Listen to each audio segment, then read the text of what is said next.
I hope you enjoy it.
I like the step on part.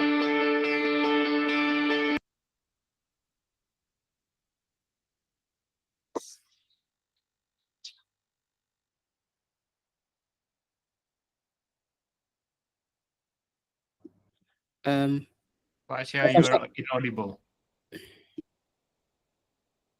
You're still muted, Kak.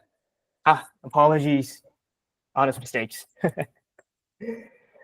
So, thank you for reminding me, Mas Furqan. Today we're gonna have our weekly inspirational speaker, Mr. Jordy Taylor. He's a buckwheat entrepreneur. Oh, it's Jody Taylor. I get confused with the other guy, Jordy.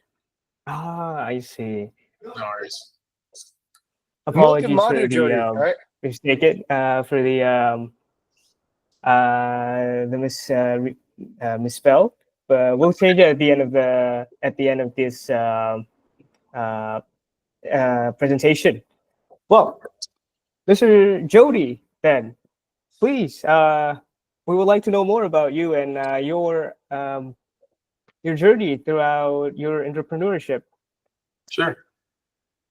Cool. Thanks for having me, guys. Last time I did this was, I think it was like 3 or 4 years ago. I was working for Mahalati Interior and the Mahalati Group. Yeah, I was managing the interior design firm, and then I had a role as interim chief operating officer. So it's good to be back here on my own. So that's cool. That's right. So I'm born and raised in Bali. My mom's from Madura. My dad's from New Zealand. My American accent's from international school, going to BIS, Bali Island School. Wow, I've had so many different experiences from starting this is my third company, RunOps. My second company, Sendirian Kiwi PT Pangan Dewi Laksmi, where we trade food. And my first company, Right Rhythm, which is a music tech platform that I bootstrapped. So I'm 2 for 3, so not bad. And yeah, I'm excited to share whatever insights you guys want me to share. Well, that's really great to hear. Okay, well, first we would like to know what inspired you to start a buckwheat business, especially in Bali, catering to a specific audience like Russians, and what challenges did you face in getting niche market for basic food staples here? Because this, for me personally, this is the first time I heard about buckwheat. Yep. So the story goes, I was just recently married. This was 6 years ago. Oh, congratulations. I was living in Russia at the time, and I closed down my first business. And I realized 6 years ago there was a big ramp up of Russians and Ukrainians coming to Bali, Kazakhstan, etc., right? The former USSR countries. And I asked around because, you know, as the community is growing, I'm asking, my wife's Russian, right? So I'm asking them, where do you guys get your buckwheat? And they all say either babushka brings it in their suitcase when she flies over, and I'm like, okay, but babushka doesn't come every month, right? You guys got to eat your buckwheat. And they say, oh yeah, we message on Telegram. Random Russian people will bring buckwheat for them, which is really interesting because it's a very interesting cultural phenomena where they randomly bring people food that they've never met before, and then they import it in their suitcase, and then they distribute it. And I'm like, okay, well, that's also very challenging. So I decided to take the risk, and I started the company 6 years ago. We bought 3 tons, and now we're selling around 30 tons a year, and growing. 30 tons. So, That's a shitload. Wow. yeah, so it's good. It's more of a simple business because I'm an operator. It's actually what I do for run ops. This is my side hustle, but it's my real business. But operations is my go-to, right? Operations is my specialty, and I wanted to build a business that was that had smooth operations, that was simple, that I could easily implement and easily let the machine run on its own. So I found a little market that I felt like was undercapitalized, so I took the risk, and 6 years later, we're still thriving. That's amazing. We got ourselves a smooth operator in the operation. Smooth operator, that's right. I like to use that phrase, yeah. Well, obviously we want to know more regarding this business venture that you had. How do you balance the cultural and logistical complexity? Since you mentioned that previously, Babushka sent a lot of buckwheat back to Indonesia, right?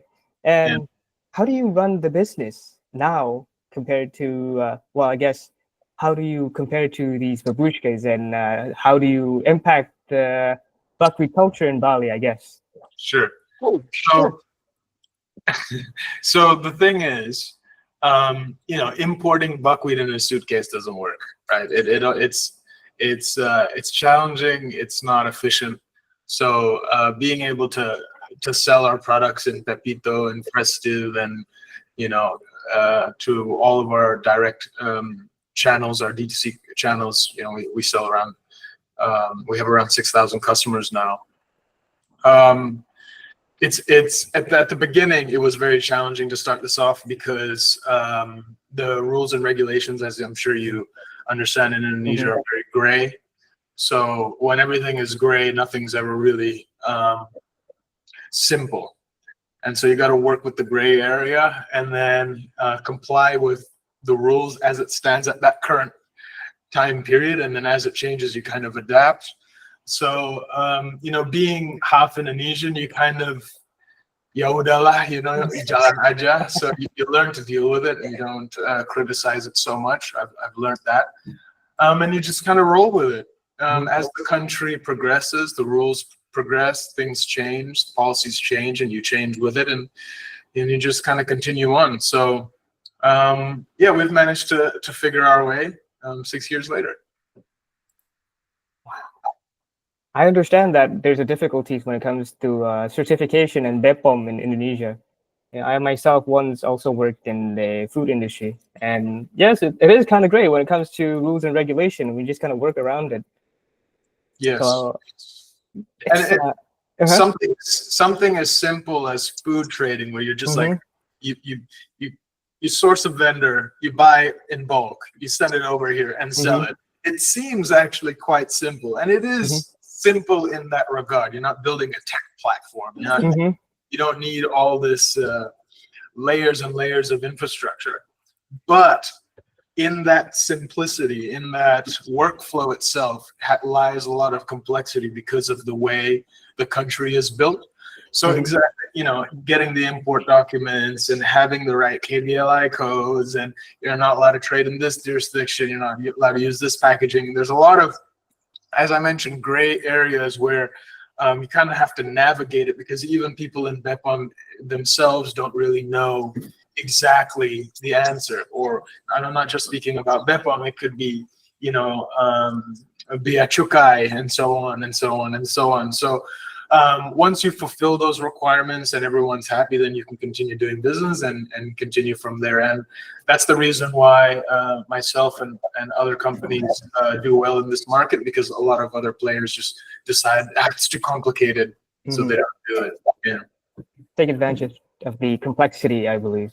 Yes, taking advantage of being an operator and being half Indonesian also works, right? Yeah, it does. It does. You kind of adapt to the I guess you kind of adapt to the rigorous rules and the fences that you have to jump over. Yeah. Well, we have more time for Q&A from the audience. Would that be okay regarding this operation that you have? Yeah, of course. Okay, everyone, you guys are open for a Q&A session. Maybe you have a question regarding how it can be as smooth of an operation we can have here. And maybe you want to ask, like, what's a good recipe for buckwheat? I do believe we have some buckwheat here in our Bali base. Yeah. So, okay. Basically, I say former USSR countries because it's not just Russians, right? There's Ukrainians, there's Belarusian, there's Kazakhstan, etc. So basically, you can consume buckwheat either in a savory format or in a sweet format. So with savory, it's basically cooked like rice. You can put it in a rice cooker, 1 cup of buckwheat and 2 cups of water. And then you make it like rice. They have it with oh, nice. That's awesome. That's super cool. And then you cook it with on the side with like onions and mushrooms. That's kind of a classic with a little patty that goes with it. Or you make kasha, which is with milk and honey. So it's up to you which format you like to go. And by the way, we don't just sell buckwheat. We sell other products. I just mentioned buckwheat because it's our top seller, and that's what everyone wants. So that's why I mentioned it. You mentioned that you also sell other products. What usually do you sell aside from buckwheat? So we sell the buckwheat flour, the green buckwheat, which is different, zilioni and arbornaya. Arbornaya is the kind of roasted buckwheat, and zilioni is the green buckwheat, which is the raw version. Buckwheat flour, a chamomile, 2 or 3 different types of chamomile, bulgur from Turkey. We're just about to import semolina and non-instant oats. So we did market research with our customers, and they really disliked the oats quality here. They didn't like the instant oats; didn't have that taste. So we're going to import. It's already on its ways. Oats that are non-instant, so have a very much better, much stronger taste. So yeah, basically just simple food, commodities that people cook on a regular basis, usually at home. And of course, some of restaurants also use in their salads and what have you. Usually, when you venture out new products and stuff, what is the most considerable part that you always think about?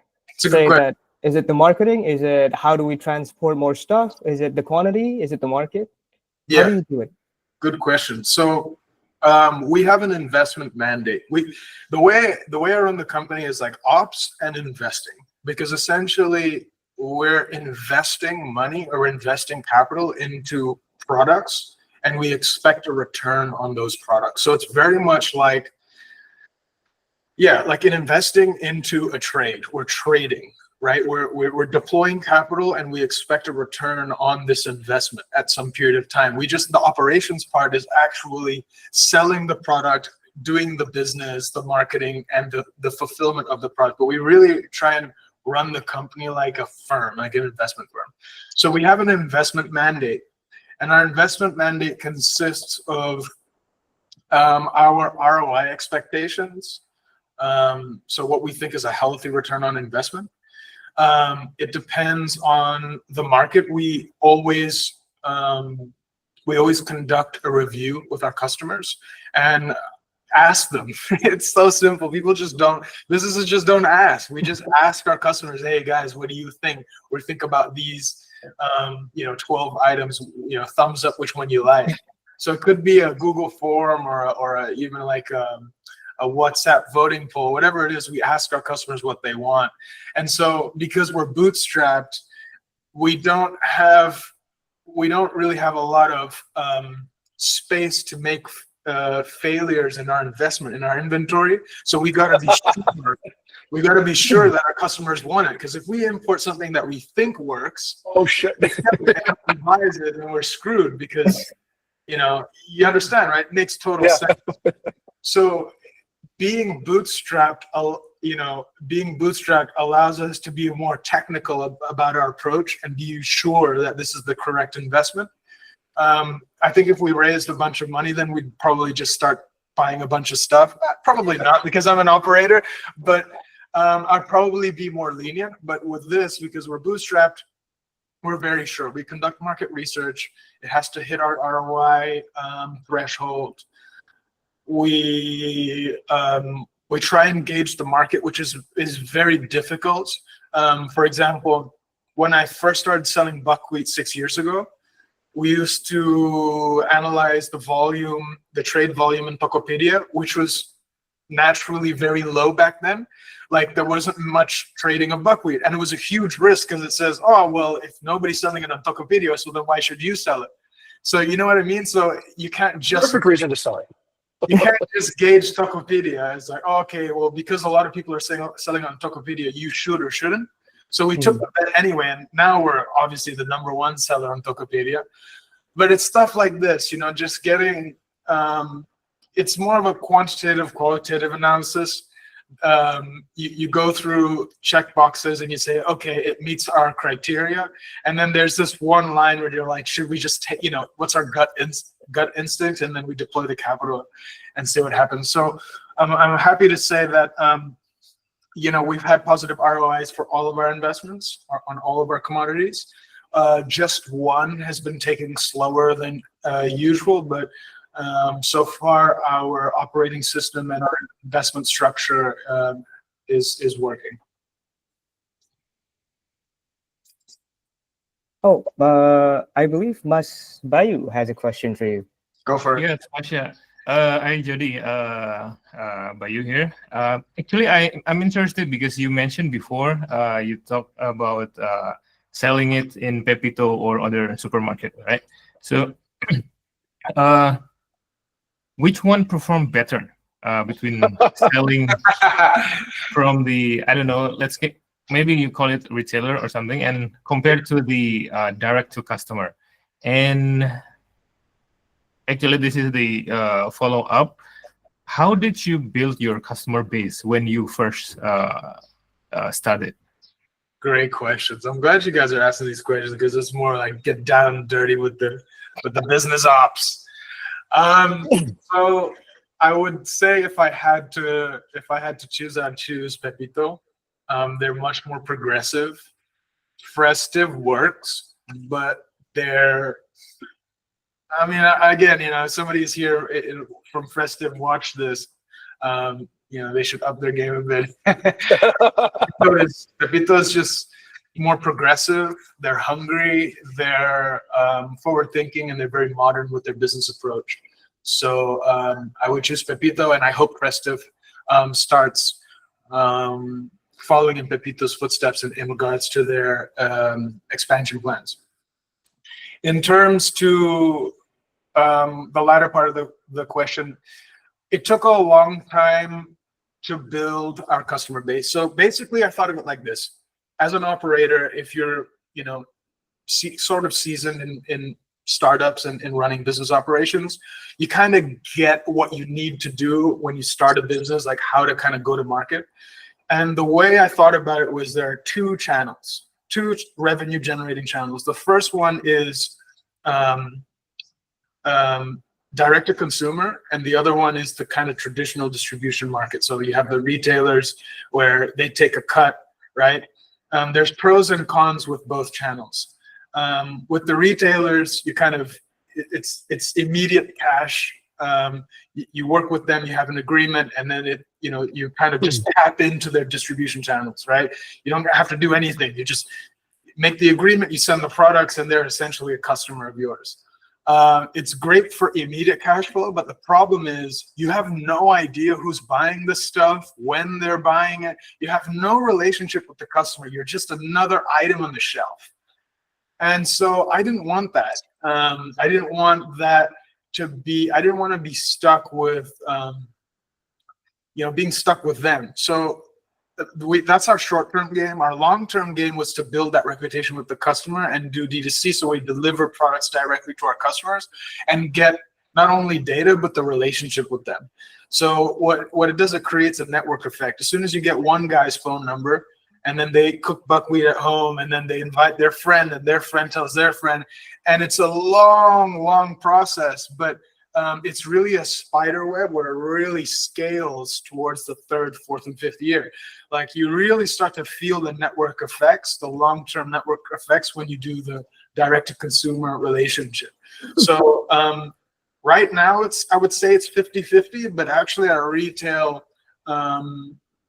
revenue generating operations, it's almost stagnated because we're at pretty much all the major outlets, and our direct to consumer channels are growing because, again, as the network effect expands, it expands rapidly. So That's great. That's my short and long-term game, and just sticking with that, just not going so fancy, just sticking with this. Here, what's our revenue generating plan? Here's our long-term plan. Here's our short-term plan, and just rinse and repeat over and over and over again. It's very, it's like a workout, you just kind of do it over and over again. It's pretty boring, to be honest with you, but just getting good at doing it repeatedly. And then after 5-6 years, you kind of look back and you're like, oh, wow, 6,000 customers. And then you look at the year-over-year revenue growth, et cetera, et cetera. So that's kind of how I envisioned it from the beginning. Excellent. That's a great answer. Thank you. I think I resonate with that answer because I think we have also this same situation in Bukit Vista as well. We think about short-term revenue generator, stability basically, right? And in the other hand, we cannot just rely on this stable source forever because they might be broken at any time. So yeah, the other version is actually the innovation, which is we still don't know whether it's going to work or not. But I think the opportunity is bigger there. Yeah. Excellent. Thank you. Thanks. Great. Right.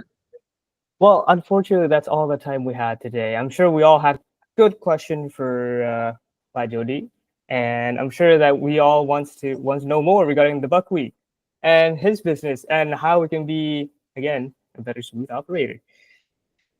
Mr. Jody, if you are interested to know, thank you for coming here today and inspired us on behalf of your business. You're welcome to stay here. Okay, before Mr. Jody goes, actually, I'd like to announce something. So Jody came on to be one of our inspirational speakers, like you said earlier, when he was working with Khalid at Mahayarki, right? So we got to know him from a few years back. So this is a welcome back for Jody. Nice. Jody's part of the United Founders Club here in Bali and a really good friend of ours. He provides us really interesting data on Russian residency through the proxy indicator of his buckwheat sales. So those 30 tons of buckwheat give us essentially a much more clear picture. And it's also an estimation of how many Russian residents are on the island. This kind of particular collaboration on data is pretty new, right, Jody? And we're really excited to be hosting him here today. Jody's come to me to ask about market turbulence too, as well, whether or not it's true that more and more properties are reaching the market and causing essentially fluctuations in prices. And I've said yes. I've been talking about that for a while now. And Jody checked with me the other day to see if that was coming true. And yes, we've taken a look at a lot of the facts and data. And we're even announcing it on our YouTube channel right now, which is the Bali Business Review. So anyways, let's give a hands up for Jody. I want to make sure that he feels very welcome here. I know for invited to come in. Let's see. Fassi, I'll go ahead and take over the screen. Jody, for the next part, this is going to get a little bit intense, right? Because I got some bad news to share for the company. You're free to stay if you want to have like a front seat at what happens inside like Bukit Vista. If you have other things to do, that's fine. But I'll just go ahead and begin. Yeah. Okay. I do have to check out, guys. I have a meeting and I need to take my son to soccer practice soon. Okay, fantastic. All right. Well, hopefully your son has some fun playing soccer. Okay. Get excited. Oh, it's funny you call it soccer, not football. That is an American education. Football. Yeah, football. Okay. All right, All right, guys. fantastic. Okay, thank you for coming in today, Jody. Okay, listen up, everybody. I'll take over the screen right now, and we'll go ahead and begin. Normally, I go into the happy parts, but today it's a little bit serious. So I'll get right to the. I'll skip right to the news. Okay, so here's what we have. We're starting a new year, and here's the news from the top, everybody, so that you can see it. So there's good news and there's bad news, and it's always a little bit strange in real life because good news is often very close to bad news. But please understand, this is normal too. All right, what's the good news? The good news is that we've reached an all-time high on hospitality metrics. Okay, so 84.7 is the latest reading that I've seen on the Airbnb. If you track this particular up-down graph, you'll see that it's reached higher than any other point in the past year, which is fantastic. I think this is due to a lot of good decisions being made in the operations. Definitely great automation, definitely great also policies, and very, very excellent guest management. So that part is there. Okay, so this is very good news. We're reaching new records, getting closer and closer to our targets. Okay, so that's the good part. Well, what's the bad part? The bad part is on the revenue part. If you take a look at the declining daily sales and revenue, you'll probably see that we are not getting closer towards our revenue goal. I took a look at the burn up for reaching our revenue target. We need to maintain $20,000 a day in order to reach our revenue target. Currently, we're around 15. Okay. Now, if you've been here long enough, you know that essentially the revenue target is what actually allows us to promote, develop, accelerate people's careers here. Okay. And our brand promise to our employees is that you should be experiencing faster career acceleration at Bukit Vista than anywhere else. And this is where it comes from. Okay. So for those of you who don't see the association between revenue and actually the amount that you make, I hopefully just think of this as affecting everyone's eventual pay one day. Okay. Now let's go into the more bad news. So I dived a little bit deeper into the employee journals this month, and I saw that there is I would call it disgraceful management on some of the journals. In fact, most of the journals, and I'll tell you why. The reason why is despite the external factors of what I just explained to Jody earlier about market turbulence and things happening in Bali and traffic and congestion, those are things we do not control and we cannot really control. And even despite those things, that can be an opportunity to acquire more property and be an opportunity to lead in property management. Jody came to me already, and he's already understood the narrative that we've been talking about for the past few weeks. He's already understood that there's market turbulence, and he's already understood that prices are going down and the smart properties are affecting. He wanted to double check with me today if that was happening. I invited him in to see it for himself. Okay. Anyways, it is working. All right. So the work that the brand team is putting out there, the messages, the YouTube, whatever, it is getting into people's minds that there is some market turbulence. Prices do need to come down. And we intend to be leading in this particular category to move fast, to attain the ranking and do well. All right. The next few things I'm going to do is to share you some explicit examples. If your name is mentioned or your name is here, it's not an attempt to make you look bad, but it is important that we see case by case what is happening in order to avoid any of this happening anymore. I know Indonesia has a shame culture. Okay. I'm not trying to put anyone in shame here. I'm hoping that anybody here who is paying attention can actually learn from other people's mistakes rather than making your own mistake and having something worse happen. All right. So can we agree to do that? Right? Can we agree to learn from other people's mistakes? Yes? Okay, good. All right.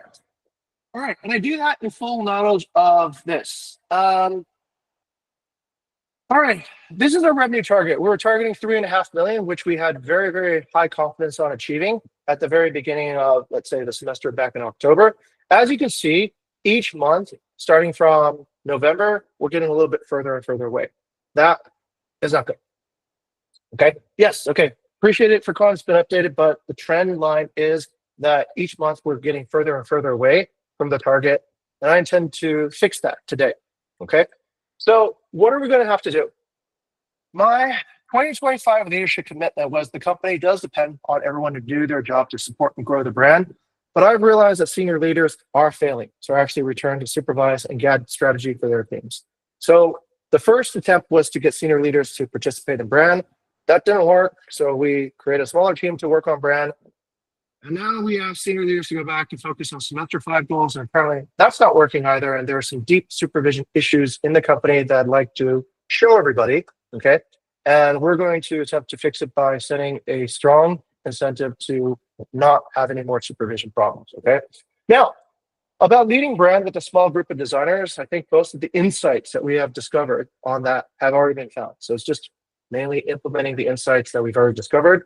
There is no more brand, let's say, discovery work that needs to be done. It's mainly we have the knowledge, we just need to apply the knowledge to what we're doing currently. Once again, I need to be more specific here. We want to make sure that everyone who is aligned, that is key, is given a fair chance to attain their semester bonus. So here's what we're ready to do. I'm not going to have any more tolerance for poor quality failures. So whatever we talked about in the previous semesters regarding supervision, execution, these things, if these are semester 3, semester 4, previous semester problems, I see it again, no more tolerance for it, okay? If you're not dependable to do your job at your designated LPT level, then the rest of the company will not compromise on the achievement. And this part I want to emphasize, okay? The company will lay off or demote employees that are not doing their jobs. I'll say that again. The company will lay off or demote employees that are not doing their jobs. All right, let that sink in for a second, all right? So does this mean bad for everyone? No. If we decide to lay off anybody or we decide to demote anybody, the budget remains the same, and that budget will go towards people who are actually helping to move the company further towards the semester goals, okay? Now, hopefully that part is clear, all right? So same budget for the entire group of people who will be working here, but punishment for those who are not working according to their current job levels. Now, hopefully this will encourage everybody to really study, really understand, and really deeply actually ask questions about their LPT and what's expected of them. And hopefully their senior managers will understand how to explain that finally, conclusively, and decisively to everyone here. Now, what do we want to do? We want to demonstrate this so that this is clear. I'm going to use a few examples that I saw in the employee journals, which earlier I said was disgraceful, so that there is clarity. Okay, now, you're going to see names here, but that doesn't matter, okay? Any of you could have made the mistake. Any of you could be the perpetrator or whatever, but it's not about names. It's not about shame. It's just learning, once again, from other people's mistakes so that you don't have to be the person to make the mistake and actually be punished for it. Sound good? Okay, all right. We need to, as a company, get much more comfortable with solving problems with people when people are the problem and not turning our finger to a system, turning our finger to whatever else. Sometimes problems begin with people and they can be resolved by people. But I assure you, this is what essentially is the culture of this company to actually make sure that people can positively transform. All right, I'll go into my demo and I'll explain a few things that I saw that were deeply concerning. Here's the first one. This is a project management delivery list given by the project manager on the engineering team. Here is Gaia. Gaia, remember, is a team member for operations, right? The president of operations manages 2 teams. One is the Gaia team, which is the automated team, and the other is the human operations team. These are all the people. You guys don't need to look too closely at it, okay? It's just an example, all right? The main point that you need to understand here as a company is this, okay? As, let's say, an operational leader, there should be some expectations of what essentially the people who are working in engineering and the people who are working on content are actually doing. If there are no expectations or the expectations are late, then there is no hope of alignment between what the engineers are building, what the marketing team is essentially fetching, and what is actually going to help improve operations, all right? And what happens oftentimes is that the engineers on this side, who the project manager decides to reward or whatever, might not have any correlation or any communication or any expectation set by the president of operations. This results in unaligned engineering work that is not prioritized, that is not actually contributing to metrics. That could be actually one of the reasons why we don't see more effort being spent on how to improve the revenue and other factors, okay? So whatever is being done over on this side should correlate to be whatever is expected on this side. Otherwise, essentially, the incentives and the work might be drifting further and further apart over time.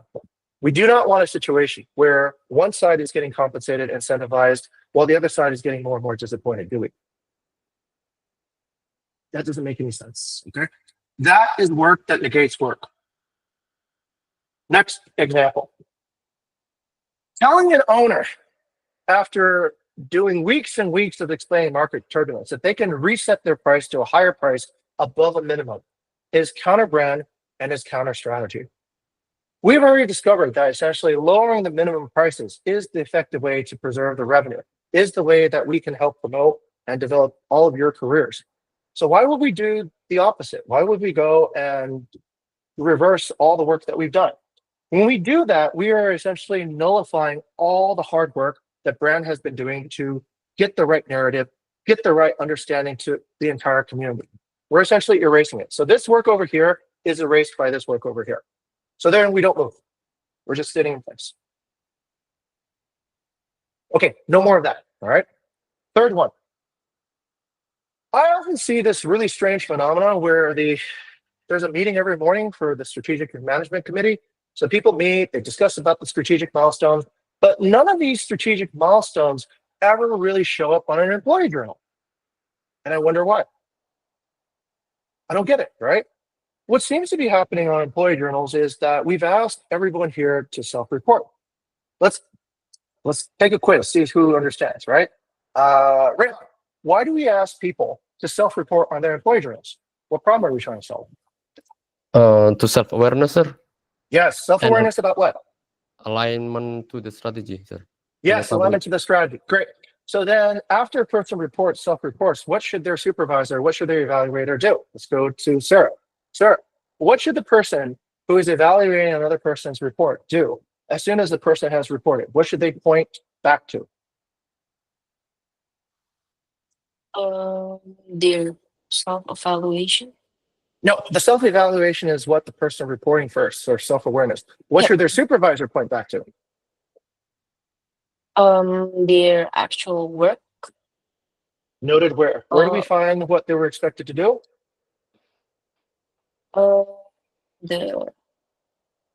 Maybe like the previous employee journal. I mean, like No. the previous month. No. Okay, that's not the right answer. Let's go over to Kristen. Kristen, what's the right answer? What should essentially a person, after they fill out their employee journal, what should their supervisor reference to make sure that they are strategically aligned? On the company goals and Yes. company strategy. Yes. Where do we find those? What's the term for that particular place where we find company goals and company strategies? Supposedly MSM. Right. Okay, good. That's what we agreed, right? Because we agreed not everyone can think strategically. We agreed that we would help the people who can't think strategically. But what's happening is probably this, and it's not just probably this is happening everywhere. What's happening is that the supervisors now are opening up the journals, they're reading the journals, and then they're just following whatever narrative the person writing the journal is, and then they forgot what the strategy was. They're not even asking to compare the work against the strategy. Okay, which basically makes all our strategy useless. All the strategy over here is just toilet paper. It's just ritual and wishes and hopes and dreams.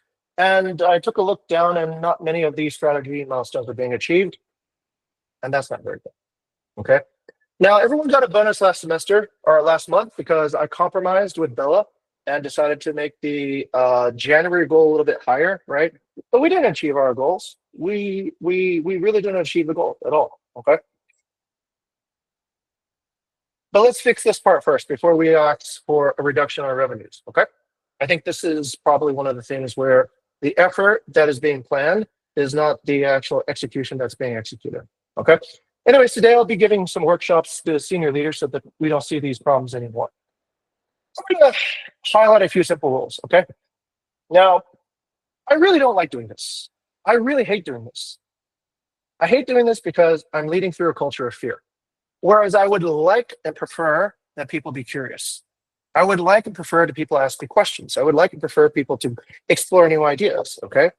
But what I see consistently is somehow people are afraid to do the thing that is strategically right, and then they do the thing that makes them comfortable. They do the thing that is comfortable because they're afraid that their teammates won't like them. They do the thing that makes them comfortable because they're afraid an owner might complain. They do the thing that's comfortable because they just want to be comfortable, okay? And that comfort is causing us a lack of achievement. That comfort is stalling the company, everyone's career, is backtracking us. So I don't want to make a general punishment to everybody. I just want to have this specific message to the people who are doing this to stop, okay? Because it needs to stop for the rest of us to win, all right? Once again, I don't like using fear, but if you're going to be afraid, if you're going to choose to be afraid at Bukit Vista of something, be afraid of senior management, okay? Be afraid that we'll fire you. Be afraid that you'll be laid off, right? Don't be afraid of something else out there that is not your business to be afraid of, okay? Be afraid of that, all right? So here's a few simple rules. If you're going to permit an owner to change property pricing counter to their business plan without checking with me, okay, I'll be the final decider of this. That will result in immediate termination. Immediate termination. The reason for that is because we are working so hard everywhere to try to get the prices the way that we need to get it in order to actually elevate the company, in order to survive this downward market turbulence. If you are handing the controls of our airplane back to a passenger, you're going to crash the plane, okay? So that's immediate termination, all right? Your pay and benefits will go to someone who can keep the company on brand. Is everyone clear on that one? No more tolerance for this, okay? No more changing prices because an owner says so. If an owner wants to change prices, they talk to me, okay? And then I'll decide whether to keep that owner, and I'll decide whether or not that is actually part of our churn or not part of our churn, okay? That part, please be very clear. Be very, very clear on that one. No more changing prices because an owner says so, all right? Be afraid of me. You will lose your job immediately if you do that, okay? Or if you conspire to do that. All right, number 2. If you're in charge of partner relationship and you are permitting contract drift, meaning that every day we are working against our own business plan with that particular owner, this will be punishment by demotion, and in severe cases, if you allow this to happen multiple times, this will also result in termination.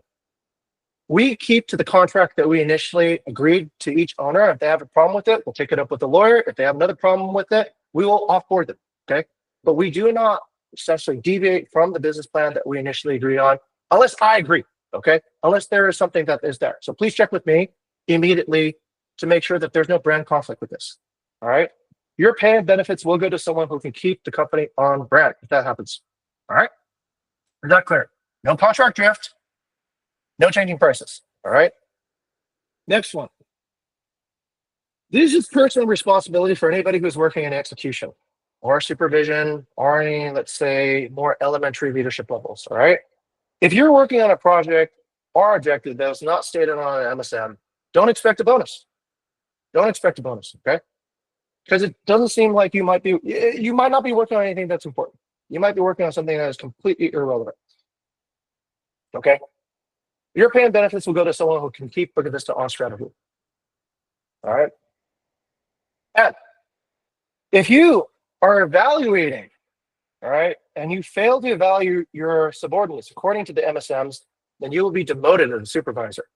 If you currently have a supervisor status and you are evaluating people and you are not checking against their MSM or your own MSM, whether or not that is working, then it's pointless to have you as a supervisor. Then whatever we think of as a company to be implemented won't get implemented. And this is a waste of time, salary, and the collective efforts of everyone there, okay?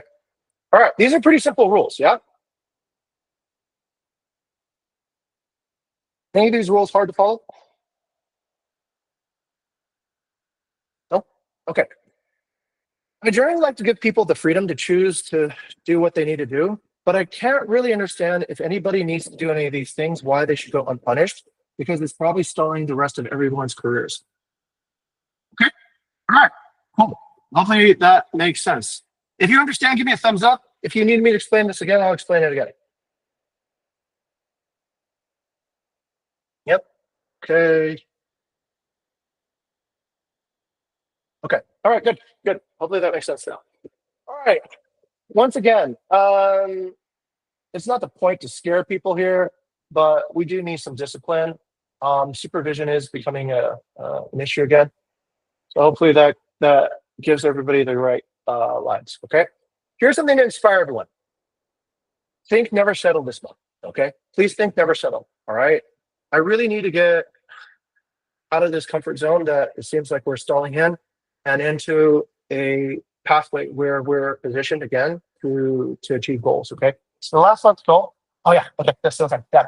The last month's core value was to be transparent. I fully appreciate that, okay? Nobody's being punished for being transparent. I want everyone to know that, it's okay.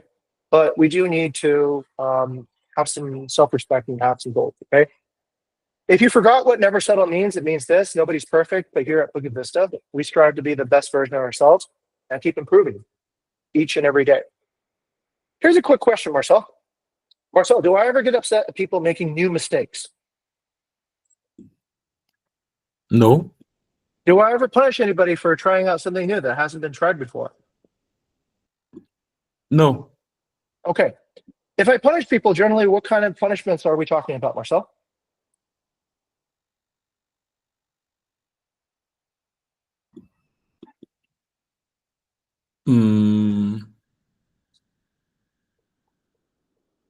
Mostly based on compensations to the employee itself. Due to what? Due to what? What's the reason?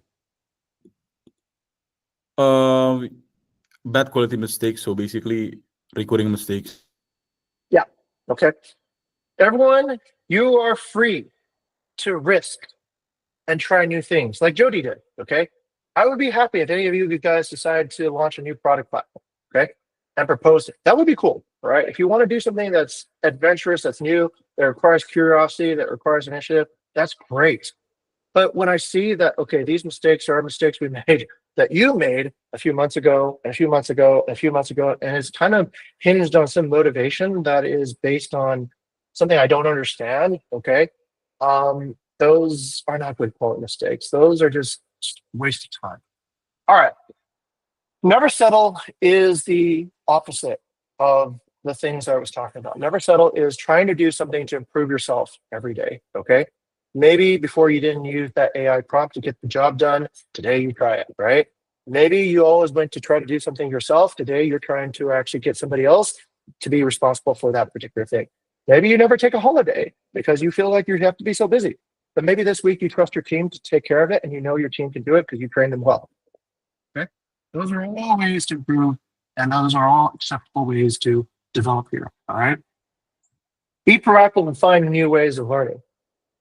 Very rarely has anybody come to me and taught me something about, let's say, what they've discovered, what they've, kind of new tool, new knowledge, anything. It's usually I'm the one saying, hey, did you know about this? Hey, did you know about that? I would be delighted if people came and they told me more about things I didn't know about, okay? That's relevant to either work or just general knowledge, but be proactive, okay? Do I have to be the one to tell you to use ChatGPT? Do I have to be the one to help you discover? I don't think so. I think I'm a CEO, okay? I enable, let's say, a culture, I enable a system, but we need people in that culture and system to take personal accountability for trying to learn new things, okay? Keep an open mind, all right? Many of you are very young here. I'm a little bit older than everyone else, but leadership is counterintuitive. Many of you will want to be a leader. Many of you will maybe not want to be a leader, but leadership is very counterintuitive. If you are here, you probably are somewhat interested in the leadership. And I can probably speak with authority that most of what you learn about leadership is not true. Leadership is essentially like a black magic thing. There is a secret amount of knowledge that is not really widely shared or widely appreciated. And once you start understanding leadership better, I think you will actually be able to crack the previous mindset that you were in and attain higher strengths. So keep an open mind, okay? And there's always something to improve. There's always a better way to reduce the amount of time you need to work, improve the quality, and get more free time for yourself and make more money. It is absolutely true. The highest paid people in the world work the least, and they get paid the most, and they have the most amount of free time. Okay? If you want to be one of those people in the future, then I would encourage you to think more about how automation, delegation, and the correct policies can get you the same type of result without actually making you have to work harder. All right? Please try doing that. Please try to use your intellect, which you all have here, to make your lives easier. All right. Now, I'll provide leadership lessons today, and I hope that serious leaders will come. If leaders don't come, then I really can't help you. All right. I don't know what to do for people who don't want to actually receive help. So I've already said my best. All right. I highly recommend senior leaders come, learn how to evaluate journals correctly, keep their teams aligned so that everyone can win. All right. So everyone can do a good job and the company can go the direction they can. And what we plan in strategy actually gets practiced in the actual execution. All right. So that is my offer. And for Con, as I already said a few sessions today, I hope senior leaders will attend. If you are being led by a senior leader, I hope you will recommend your senior leader to attend. and take over whatever responsibilities they might have so that they can learn how to guide you better today. Okay? All right. Anyways, I guess this is an innovation. All right. So once again, we will succeed in 2025 by moving the benefits over the people who do not deserve to the people who do deserve. Simple as that. Okay. It doesn't affect everyone. It just affects the people who are not doing their job. Now, I'm ready to do this. Okay. So this month, I'm ready to offer a 20% boost again for Bella. What's the boost? What's the stretch target? The stretch target for January? Yes. What's the stretch target for January? It's around 520. Okay.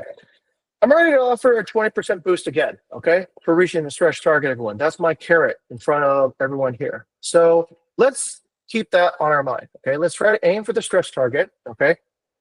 Stretch target reached, all problems forgiven, we're on track, we get back to where we were going before, okay? The revenue target not reached, problems, okay? So let's avoid problems, let's focus on what the goal is, and let's get through this. All right, everyone? Okay. That's all I can do for you as a CEO today. All right. Hopefully this message resonates. It's not meant to make anyone uncomfortable. It's just meant to help people focus. Okay. So please, when you do your job, focus. If you have to take a little less time in that break room time in Discord and focus on what you need to do today, please, that would be a good start. Okay. All right. To the next person down the line. All right, thank you very much, Mr. Jing, for the general direction. It's necessary to avoid us to focus drift, a strategic drift. Okay, so we're looking forward for the guidance for you after this. Okay, now let's continue to the hospitality and revenue target by Furqan. Floor is yours. Okay, thank you very much, Mas Gani. Good morning, everyone. So, Kak Fasya, can you help to share the deck? Okay, thank you very much for your confirmation. Okay, so let's be quick because we are running out of time. I believe we have been quite aware about our semester target. It hasn't been changed. So let's directly proceed into the hospitality target achievements first. Okay.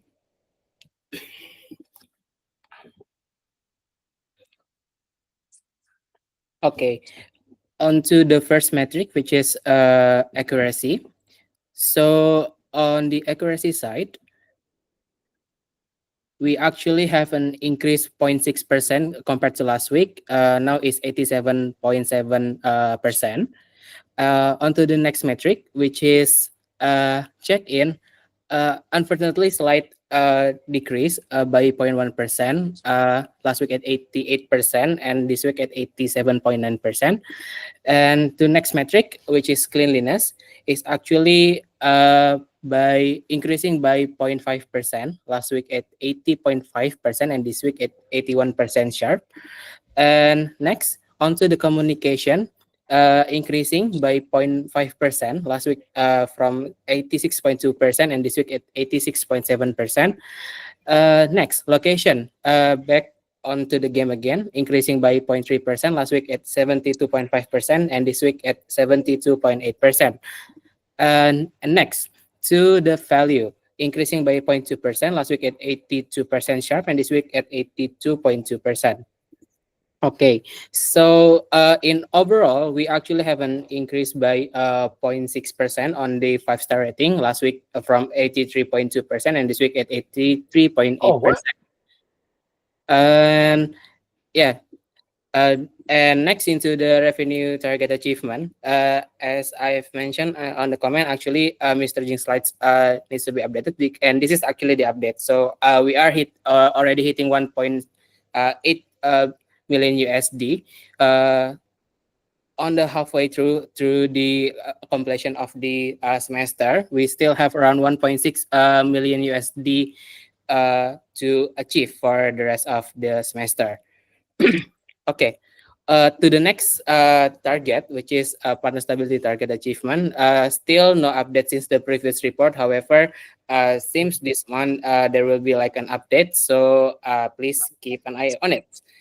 And yeah, that's for the semester target. Let's directly jump into the monthly ones that I believe we already also have compiled as well. Okay. Monthly ones are located on the company team target achievement. So Kavasha can help to just scroll down. Thank you very much, Kavasha. Okay, so for the January target, actually this has been announced earlier by Bella on the Slack. So for the revenue target, the OK target is 470,000 USD with the awesome or stretch target at 520,000. Our current achievement currently is at 332 USD, which counting around 70% of the progress. 5-star percentage at 86% as the target, and now we are at 84.7% of the achievement, which accounts 98% of the progress. And lastly, brand target 70,000 USD. We have the budget that's much for this month, and still zero at this point because there is no update, which counts for 0% progress. Okay, so for what are our opportunities then in January? So in January, we managed to have like 47% of occupancy so far, with 3% expired debts, 2% maintenance, and also 3% owner usage. We have 44% of nights available to sell to achieve the OK target. Okay, so that's for the semester and also monthly target recap. Back to you, Mas Gani.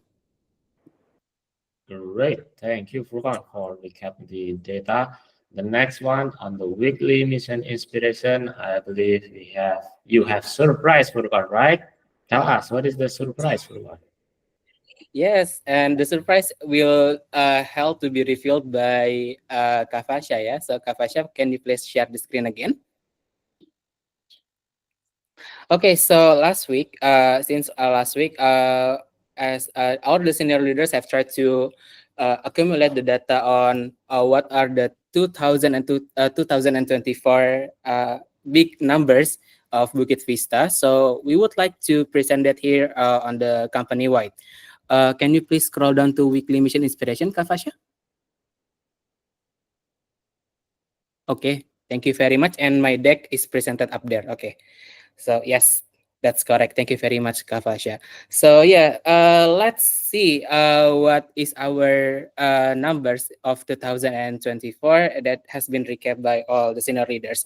For each of department letter, I would like to call you one by one, but let's reveal the big numbers first. So for the revenue, we have generated around 5,400,000 USD.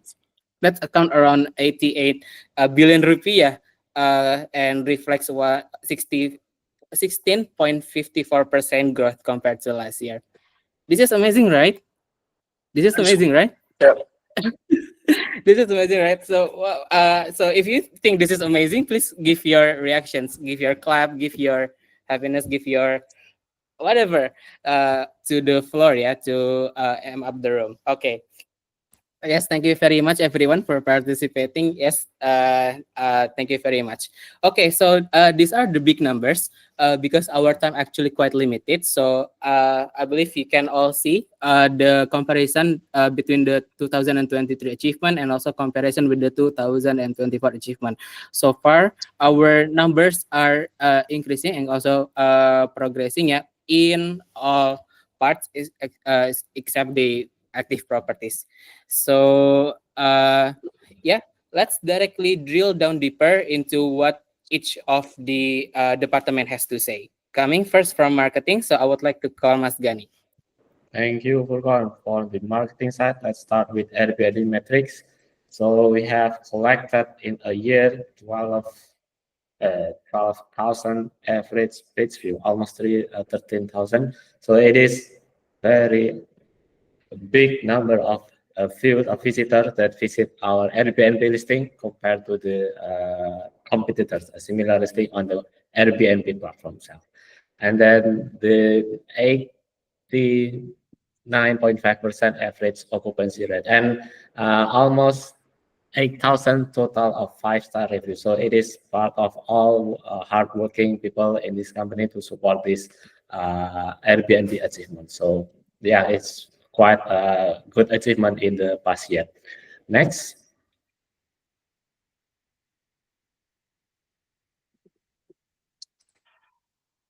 Hello. Okay, Hasha, thank you. And the website traffic, even though there is an unusual traffic over there, like as you can see on the July, we had a peak organic traffic, but after that it is slowing down. But as you can see on the active user, we have collected like improvement of 46% compared to previous year. And a lot of new users is coming into our website. So especially the Bali event calendar. Remember that we have become a #1 website for every traveler in Bali looking for event. They always visit our website as a recommendation of what kind of event in Bali in the next week, next month. So we have become a viral, and that's why there is a 4,000% improvement on the website traffic. So I think that's it for the marketing. And then next, oh yeah, the YouTube performance. Don't forget, this is our channel to communicate, to share our strategy to our partners, property owners. We have quite a lot of views and also subscribers. As you can see on the Bali Business Review, in the year we have collected 500 subscribers, and also for the Bali Bukit Vista Hospitality Service is almost 900 subscriber addition in a year. So it is quite a good accomplishment.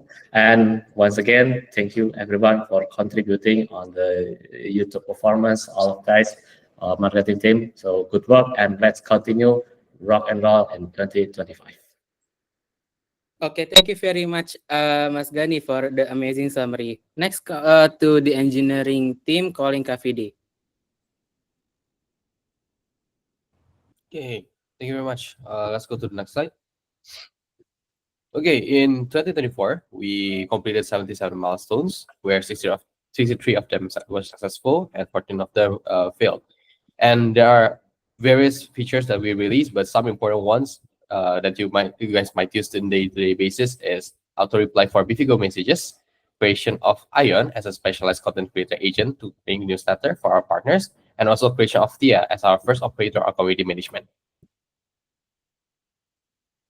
On AI development, we actually changed 2,258 files with 98,216 additional lines and 3,338 deletions. And in mobile app, we changed 776 files with 43,733 lines of code written and 15,252 deletions. These are outside of the other repositories like front end, service notification, and many more.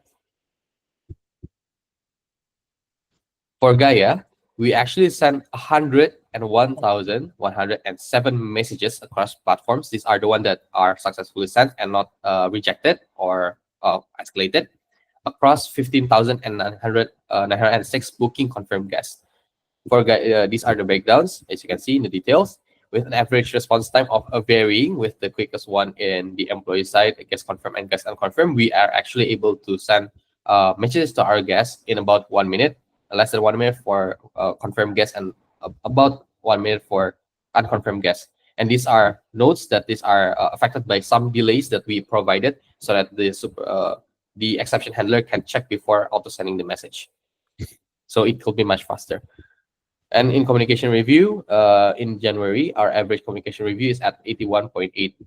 And the average review for December 2024 is 86.7, the average 5-star review. In Bigger, we released 736 newsletters were published to Bigger to reach out to our partners. And in Bifigo itself, 142,735 messages were actually communicated between our partners and employees. This excludes automations from Butler and also Gaia.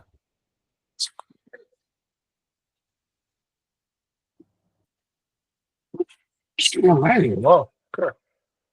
Okay, thank you very much, Kavidi. I believe that's it, yeah, from the engineering side. So let's moving forward into the employee side, which will be announced by me directly.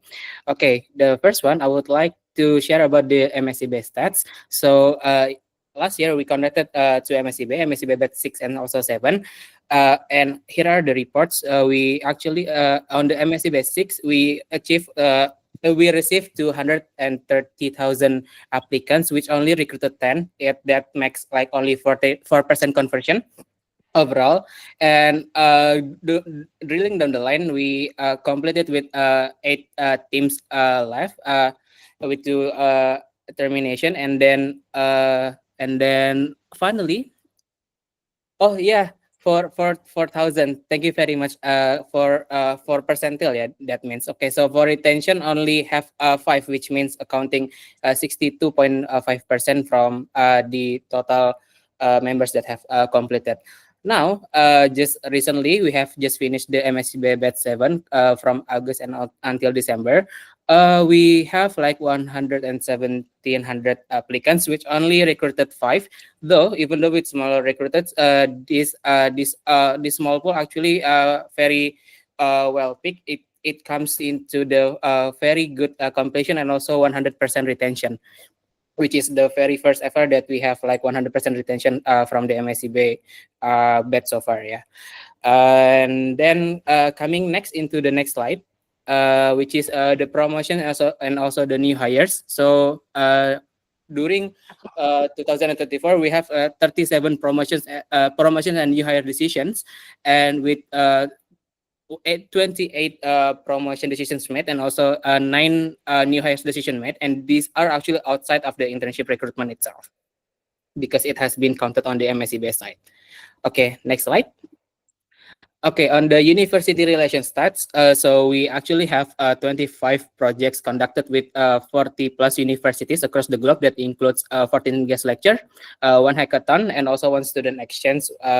And these are the leading institutions that we are partnering with. And this is the photo of Mr. Jing attending the Bali Impact held by AZ Exchange.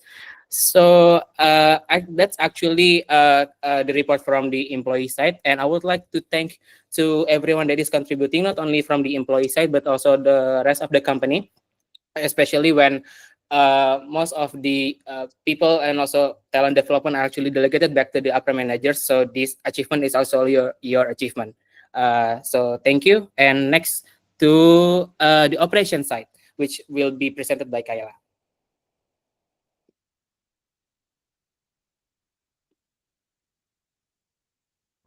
Kayla calling once. I think you can go to Marcel directly. Okay, Kak Marcel, can you help to present, Kak? Okay, sure. Operations. All right. So yeah, top 5 properties. Past years, that is Plumere Jineng, Zumeria, Kinandari, Serenity, and Permana. Next. Sure, most improved is Mimoya Stays. So as of the November 2024 FB report, reviews highlighted numerous clearness issues and several non-5 stars. So action taken with the result of significant improvement. That is 94.7% of reviews in December were 5 star. Only 1 non-5 star review from a guest citing to staff lacking. Next. Property stat, total onboarded 66 properties, contract value 45 billion. And then first full month contribution is $232,000. Offboarded 6 properties, contract value 2.8 billion rupiahs. Next. Okay, RM can go to Bella then. All right. Hello, everyone. Bella is here. So from the revenue management side, we'd like to report there's a highest check-in dates on the last December, which is contributed into the 123 check-in. And also the highest peak booking, which is number of booking confirmed in a day, was on December as well, on the 14th of December. And this result is coming from around the next slide, 616,000 pricing decision taken. You can go to next slide, Fasya. Okay. Yeah, there were a lot of decision taken, especially on October 10, when we basically change the strategy significantly. And for the last slide, on the revenue side, we have 5 top areas. On the next slide, Fasya. There were Dingin, Bingin, Uluwatu, Ungasan, Canggu, and also Pecatu as the highest contributor from the area side. I think that's the report from us. Back to Mas Gani or Fasya. All right, thank you everyone for explain and show our amazing big numbers through the entire years. And now let's continue to Miss Bukit Vista mission to inspire the like through hospitality innovation positive transfer. Our partners, okay, coming to Rehan about the Bali Business Review knowledge. Please, Rehan. Okay, so I'll do quick. So we make some videos, 3 per week, approximately, dedicated to property partners. We call it Bukit Vista Community, to share knowledge and show that we are the protagonists. We share this video using newsletter. You can see at the attachment, and with poster and visualization, and that's also expected to be easier to understand for the partner. I also want to share the all stats there. Maybe you can go to this.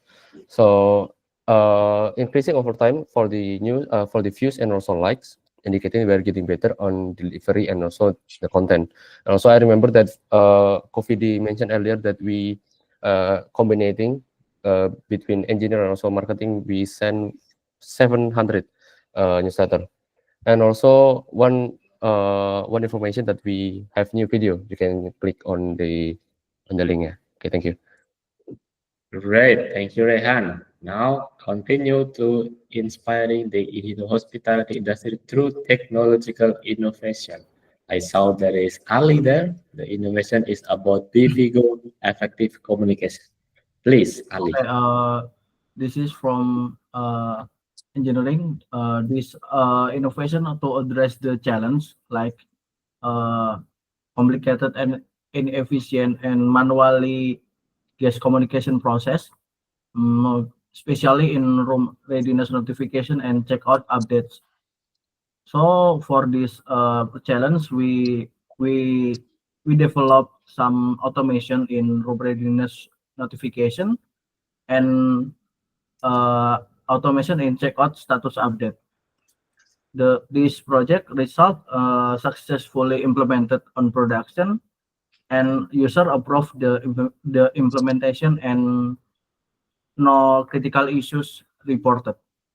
For the notes, this adoption slightly decreased, dropping from 86% to 84%, and will require monitoring to and possibly addition measure. You can see the attachment in the first and the second image is the adoption for the room readiness in Bivigo, and the third and the fourth image is the room notification and checkout status implementation in Bivigo and Gaia. Thank you for me. That's all. Okay, Ali, thank you very much. Time is up, everyone. We're so sorry. And we will continue. We will having a second all hands by this week. Stay tuned for the schedule update. That is still Wait. Hold on a second. Let's. Are we having a second all hands for Conscious to name 4 value recognitions? And also promotions. Just put that on the next all hands. Let's have everyone focus on what they need to do. Yeah. Sounds Okay. Thank you very much, Okay. sir. Yep. Okay, then I think that's it. Mas Gani can close. All right, everyone. Thank you for attending all hands. Hopefully, this inspired us through this week. So keep aligned and have a good day, everyone. Have a good week. Bye bye. Let me give my final thoughts, everyone. Okay, so this is important. Okay. For those of you who are struggling with leadership right now, okay, those of you who are thinking about how do I become a leader, I think this is an important thing, and hopefully I demonstrated it, you know, through what we've done today, okay? I don't think leadership means that you should always be everyone's friend. Okay? And that's not what people really expect of you anyways at work, right? I mean, we are colleagues, we can be friendly, but if you're looking to make friends, maybe be co-founders with somebody, work with them for a dozen years, and then, okay, all right, then you probably have a different relationship, okay? We're primarily here to do business, okay? And everyone stays or leaves this organization generally on how well business does for their personal interests, okay? So I think that's important to understand. I don't have any expectations to be friends with anybody here. I don't have any expectations everybody wants to be friends with me. My only expectation is that I should help you achieve the fastest growth in your career. Who wants to be here? That's it, okay? That's my promise to everyone here. If you're not achieving it, then I'll say what's necessary. I'll do what's necessary to maintain that commitment to everybody who is committed to that particular goal too as well, okay? If I have to say things that makes you feel upset, and if I have to, wake you up from time to time, I'll do it, okay? And any of you who is, let's say, aspiring to be a senior leader or a supervisor or somebody in charge of other people, I think should commit to the same principles. I think that's actually what people actually will respect from your leadership rather than doing something else. Okay. All right. I still love everyone here. Yeah. We've done a lot of great work together. We've succeeded on many goals, but sometimes I think there needs to be a dad in the room to say no more. Okay. I'm cutting off your allowance, or you need to clean your room or whatever it is that dads do. Okay. So just take it as that, and it's nothing personal. All right. Let's get to work, everyone. All right. We're already late for our workshop. So, Gunny, okay, go to you first. Thank you everyone. Semangat.